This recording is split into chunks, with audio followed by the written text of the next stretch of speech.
ഉൽപ്പത്തി 5-ാം അധ്യായം. ആദാമിൻ്റെ വംശപാരമ്പര്യമാവിത്. ദൈവം മനുഷ്യനെ സൃഷ്ടിച്ചപ്പോൾ ദൈവത്തിൻ്റെ സാദൃശ്യത്തിൽ അവനെ ഉണ്ടാക്കി. ആണും പെണ്ണുമായി അവരെ സൃഷ്ടിച്ചു. സൃഷ്ടിച്ച നാളിൽ അവരെ അനുഗ്രഹിക്കുകയും അവർക്ക് ആദാം എന്ന് പേരിടുകയും ചെയ്തു. ആദാമിന് 130 വയസ്സായപ്പോൾ അവൻ തൻ്റെ സാദൃശ്യത്തിൽ തൻ്റെ സ്വരൂപപ്രകാരം ഒരു മകനെ ജനിപ്പിച്ചു. അവന് ശേത്ത് എന്ന് പേരിട്ടു.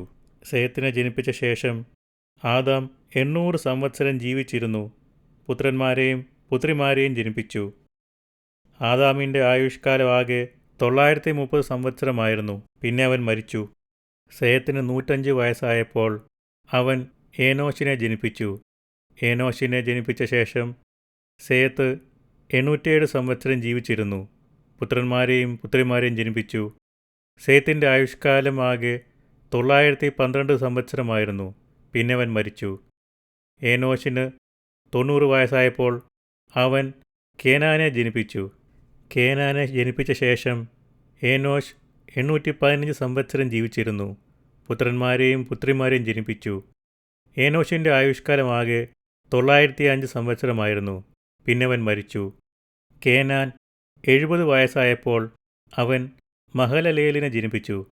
മഹലലേലിനെ ജനിപ്പിച്ച ശേഷം കേനാൻ 840 സംവത്സരം ജീവിച്ചിരുന്നു. പുത്രന്മാരെയും പുത്രിമാരെയും ജനിപ്പിച്ചു.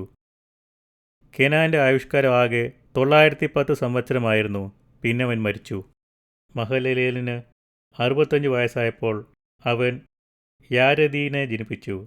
യാരെദീനെ ജനിപ്പിച്ച ശേഷം മഹലലേൽ 830 സംവത്സരം ജീവിച്ചിരുന്നു. പുത്രന്മാരെയും പുത്രിമാരെയും ജനിപ്പിച്ചു. മഹലലേലിൻ്റെ ആയുഷ്കാലം ആകെ 895 സംവത്സരമായിരുന്നു. പിന്നെ അവൻ മരിച്ചു. യാരെദീന് 162 വയസ്സായപ്പോൾ അവൻ ഹാനോക്കിനെ ജനിപ്പിച്ചു. ഹാനോക്കിനെ ജനിപ്പിച്ച ശേഷം യാരെദ് 800 സംവത്സരം ജീവിച്ചിരുന്നു. പുത്രന്മാരെയും പുത്രിമാരെയും ജനിപ്പിച്ചു. യാരെദീൻ്റെ ആയുഷ്കാലമാകെ 962 സംവത്സരമായിരുന്നു. പിന്നെ അവൻ മരിച്ചു. ഹാനോക്കിന് 65 വയസ്സായപ്പോൾ അവൻ മെഹൂശലഹിനെ ജനിപ്പിച്ചു. മെഹൂശലഹിനെ ജനിപ്പിച്ച ശേഷം ഹാനോക്ക് 300 സംവത്സരം ദൈവത്തോടുകൂടെ നടക്കുകയും പുത്രന്മാരെയും പുത്രിമാരെയും ജനിപ്പിക്കുകയും ചെയ്തു. ഹാനോക്കിൻ്റെ ആയുഷ്കാലമാകെ 365 സംവത്സരമായിരുന്നു. ഹാനോക്ക് ദൈവത്തോടുകൂടെ നടന്നു. ദൈവം അവനെ എടുത്തുകൊണ്ടതിനാൽ കാണാതെയായി. മെഹൂശലഹിന് 180 വയസ്സായപ്പോൾ അവൻ ലാമേക്കിനെ ജനിപ്പിച്ചു. ലാമേക്കിനെ ജനിപ്പിച്ച ശേഷം മെഹൂശലഹിന് 782 സംവത്സരം ജീവിച്ചിരുന്നു. പുത്രന്മാരെയും പുത്രിമാരെയും ജനിപ്പിച്ചു. മെഹൂശലഹിൻ്റെ ആയുഷ്കാലമാകെ 965 സംവത്സരമായിരുന്നു. പിന്നെ അവൻ മരിച്ചു. ലാമേക്കിന് 182 വയസ്സായപ്പോൾ അവൻ ഒരു മകനെ ജനിപ്പിച്ചു. യഹോവ ശപിച്ച ഭൂമിയിൽ നമ്മുടെ പ്രവൃത്തിയിലും നമ്മുടെ കൈകളുടെ പ്രയത്നത്തിലും ഇവൻ നമ്മെ ആശ്വസിപ്പിക്കുമെന്ന് പറഞ്ഞ് അവന് നോഹ എന്ന് പേരിട്ടു.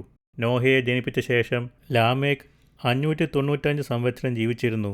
പുത്രന്മാരെയും പുത്രിമാരെയും ജനിപ്പിച്ചു. ലാമേക്കിൻ്റെ ആയുഷ്കാലമാകെ 877 സംവത്സരമായിരുന്നു. പിന്നെ അവൻ മരിച്ചു. നോഹയ്ക്ക് 500 വയസ്സായ ശേഷം നോഹ ഷേമിനെയും ഹാമിനെയും യാഫെത്തിനെയും ജനിപ്പിച്ചു.